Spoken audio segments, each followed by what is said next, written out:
I do give a shit who wins the next election. And outdated racial pandering is one reason Democrats lose elections. When Chuck Schumer and Nancy Pelosi put on kente cloth, I don't think it earned them one vote for their powerful emotional ties to Ghana. Here in California, we're now segregating kidnapping. Really, California doesn't just have Amber Alerts for missing children.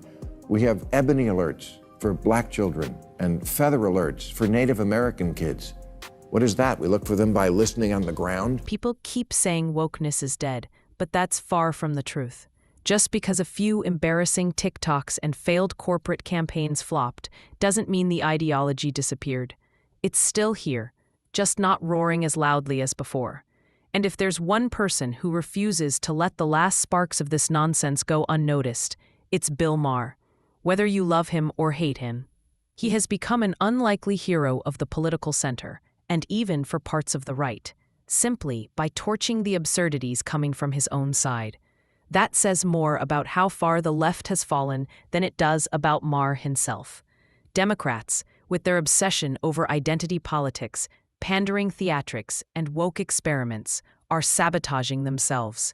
Think back to Chuck Schumer and Nancy Pelosi kneeling in kente cloth as a political stunt. Did it win them any votes? Probably not.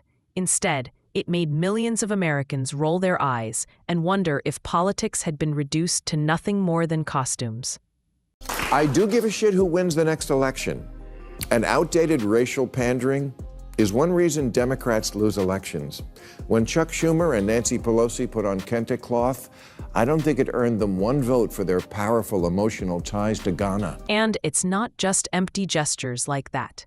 In California, virtue signaling has reached the level of parody. We don't just have Amber Alerts anymore. We now have Ebony Alerts for missing black children and Feather Alerts for missing Native American kids. What's next? Are we supposed to track them by pressing our ears to the ground like cartoon characters?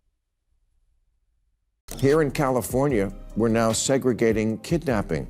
Really, California doesn't just have Amber Alerts for missing children. We have Ebony Alerts for black children and Feather Alerts for Native American kids. What is that? We look for them by listening on the ground? It's segregation disguised as compassion, and Bill Maher is right to laugh at how absurd it is. But here's the thing, Maher isn't the one who's changed, it's the left. This isn't compassion, it's segregation disguised as kindness. Bill Maher is right to mock how absurd it has become. The truth is, Maher hasn't changed. It's the left that has drifted into a bizarre obsession. It's not me who's changed, it's the left, who is now made up of a small contingent who've gone mental and a large contingent who refuse to call them out for it. But I will. That's why I'm a hero at Fox these days.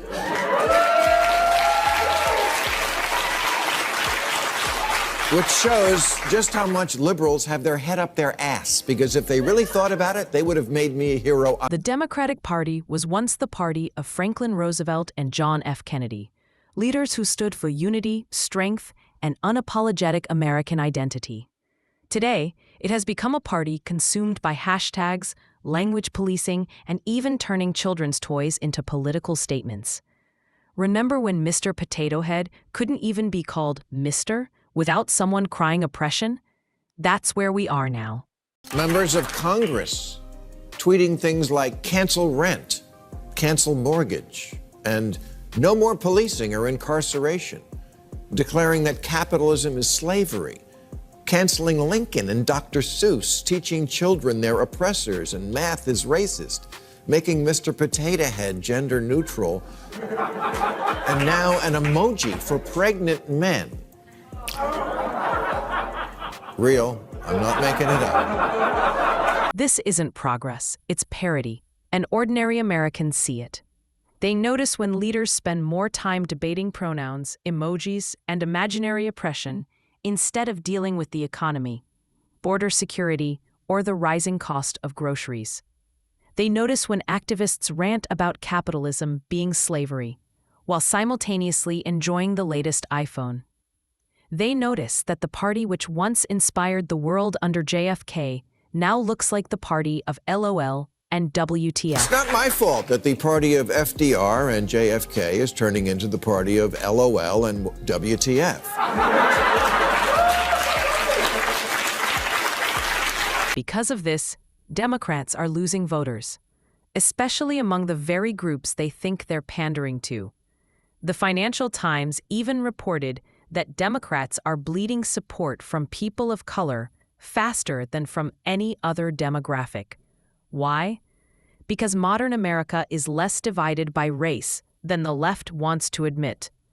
People are voting based on values and results, not skin color. The number of Americans identifying as multiracial has skyrocketed by over 270% in the last decade.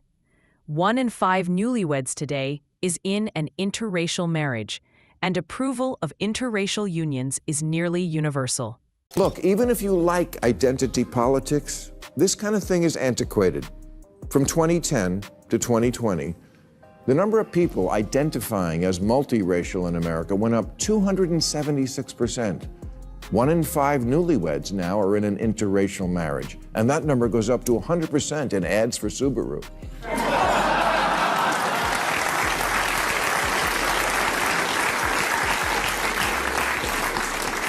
You couldn't do a remake of Guess Who's Coming to Dinner today because almost 100% of Americans approve of interracial marriage, especially with rich in-laws. And 95% of white women would leave their husband to marry Idris Elba. The woke left is still trying to play a 1960s game on a 2025 field. Bill Maher understands that identity politics isn't just outdated, it's a dead end. He jokes you couldn't even remake Guess Who's Coming to Dinner today because nobody would care. Most Americans have already moved on. They're busy living, working, and building families across racial lines, while the left insists on reopening old wounds. Even cultural icons like Idris Elba have said our obsession with race is holding people back, while Raven-Symoné flatly told Oprah she prefers to be called American, not African American. Idris Elba, who says, as humans, we are obsessed with race, and that obsession can really hinder people's aspirations. Actress Raven-Symoné agrees. She told Oprah, I'm tired of being labeled. I'm not an African American. I'm an American. She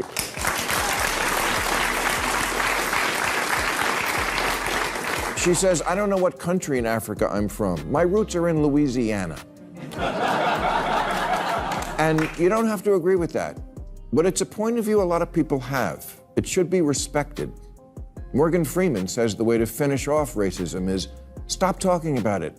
I'm going to stop calling you a white man, and I'm going to ask you to stop calling me a black man. There's even a movement now to ban racial questions on the census, and many of its leaders are people of color, like Professor Sheena Mason, who says to undo racism, we have to undo our belief in race. Morgan Freeman, with his iconic authority, once said the best way to end racism is to stop obsessing over it. These aren't fringe voices, they're respected public figures essentially begging society to move on. Ironically, many of those pushing to remove racial categories from the census are people of color themselves.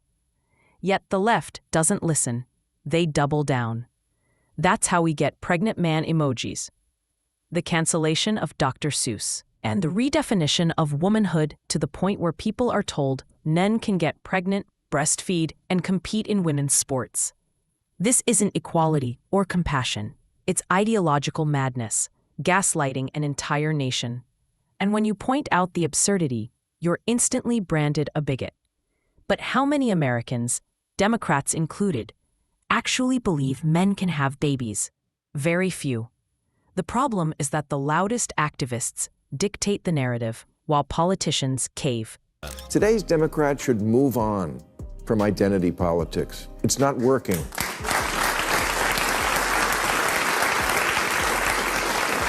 It's not working for them or for us. Democrats are hemorrhaging the very voters they think they're pandering to. The Financial Times writes, Democrats are going backwards faster with voters of color than any other demographic, and suggests the reason is that a less racially divided America is an America where people vote more based on their beliefs than their identity. Exactly.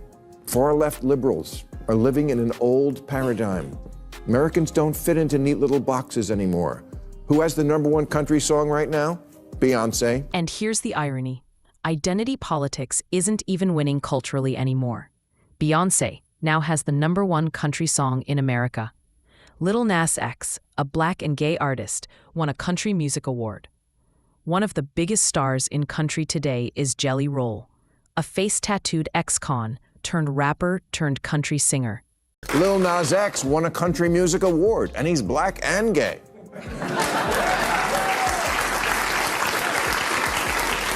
And a brand ambassador for the waspiest purse in America, Coach. The biggest new star in country is Jelly Roll, who was a drug dealer, then a prisoner, then a rapper, and then a face-tatted country music star. Not to mention a giant middle finger to the idea of staying in your own lane. No. In America now, you're allowed to be many things all at once, and that's a good thing, even when it's really stupid. The Marvel Universe now has a Pakistani Miss Marvel. Spider-Man is black and Puerto Rican, and the dunk contest champs are white. In other words, cultural lanes no longer exist. People are free to be whatever they want, and America is embracing it. That's real progress. That's real unity. That's what makes this country great. Miss Marvel is Pakistani, and the winner of the last 2 NBA dunk contests is white.